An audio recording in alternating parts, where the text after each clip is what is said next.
Pain and joy. I am an addict to pain and joy, as I have walked through every instance of my life.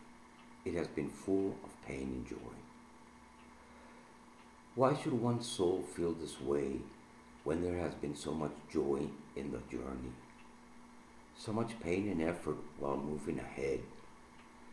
Pain and joy have been companions on the way.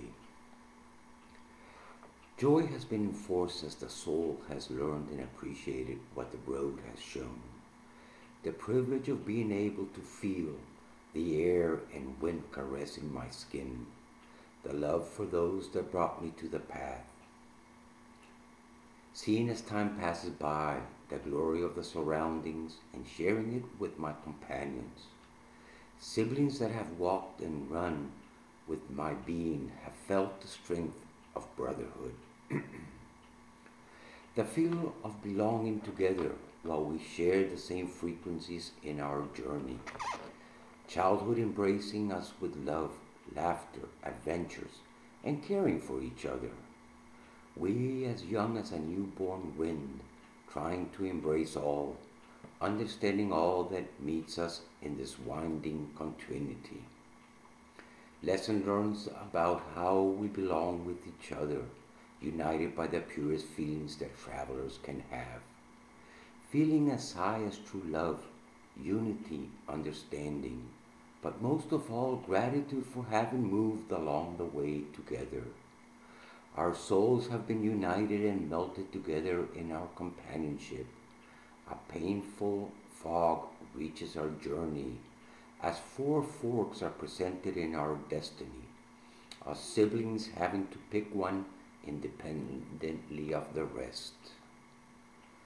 We then understand with pain that we must no longer share our continuity in this time frame that has been carpeted in front of us.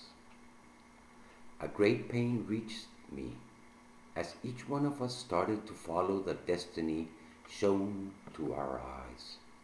My sight looks back. It images my siblings' shadows dissipate in the fog.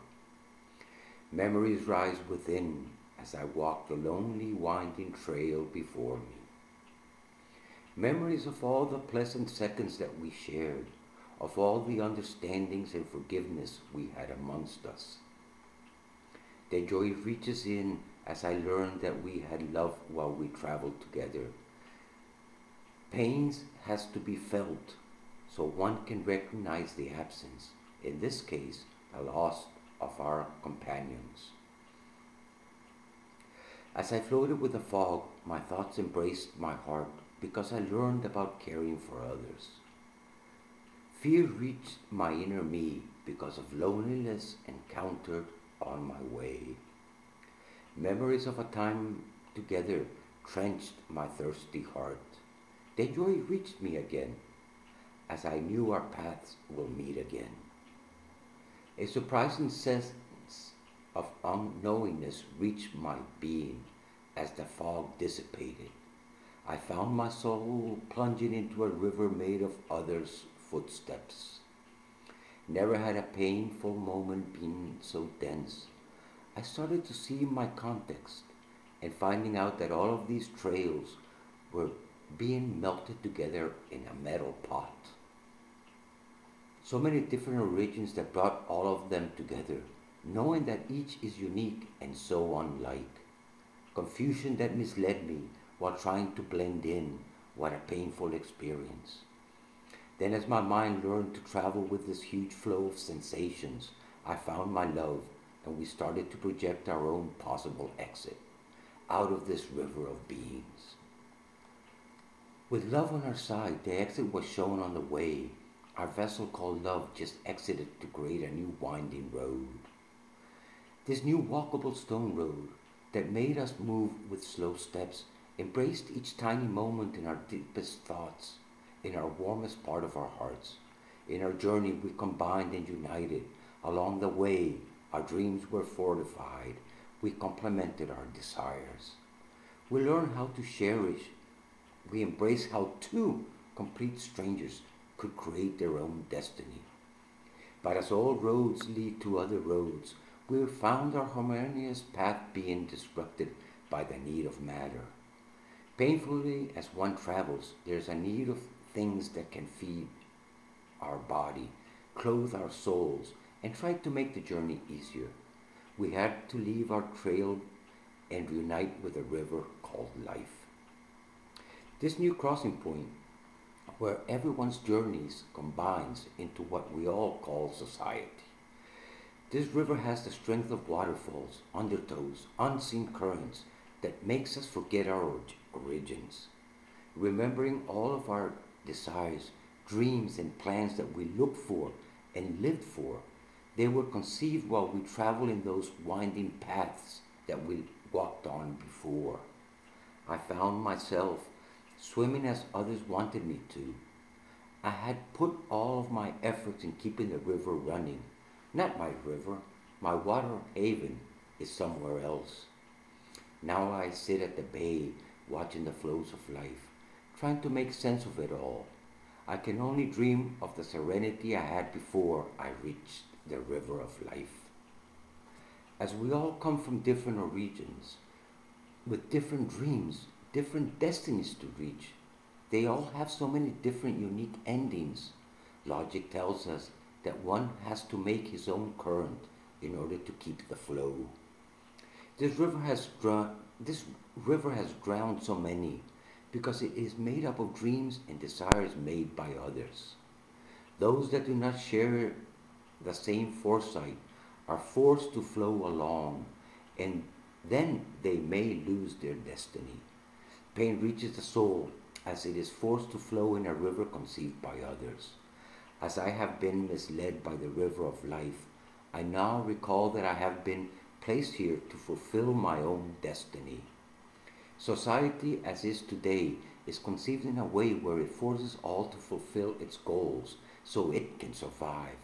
My goals are to be a person that is able to give without expecting something in return, to work for the benefit of the human race, to act doing what is best for all, to not obtain the highest profit at the lowest cost.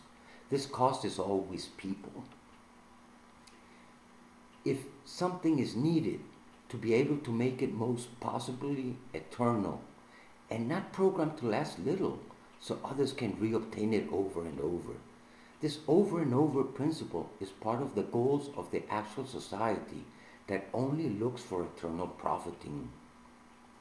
As my mind knows that my goals are very different, I realize that my new journey will be hard and may be impossible. To be part of a road where one is free, not a slave of a salary, and not a slave of profiting. To be part of a movement that is willing to change the river of life. The goals should be those of its participants' needs. To be part of a non-egoistic world, but a giveableistic world, a world that does not exist because it is not conceived in this river of life. True feeling should be the main drive, not materialistic gains. To feel proud because your efforts helped to make a better place, not that they made a greater profit. If a need exists, it should be attended just based on that is needed by humanity. To find a way to turn the world into a driven, need-solving world. To change the mentality of the all so this human dream can come true. To dare and leave behind all the selfish principles that govern in the present. To create a real brotherhood for all. Blinded are the members of this river of life, blinded by ignorance that has been planted in their minds by those that control the actual currents. All humans are born dreaming of a heaven. This dream is taken away as society forces them to act and behave in its established rules. Yes, they do accept and become part of it, with the hope that their dreams will come true. At the end of the river, they found that their dreams never came to be. Heaven is not a place on earth. Earth is a hell that is masqueraded by evil to make us believe that it is a heaven. A revolution of the mind and spirit is needed. It should reach all so that we can call this earth a place where all humans live in harmony, and understanding. As the fog comes closer, I have yearned. I am waiting for its blinding mist to come so I can walk the right path again. Pain and joy are my addictions. Pain makes me look for joy. Álvaro Gil. Thank you.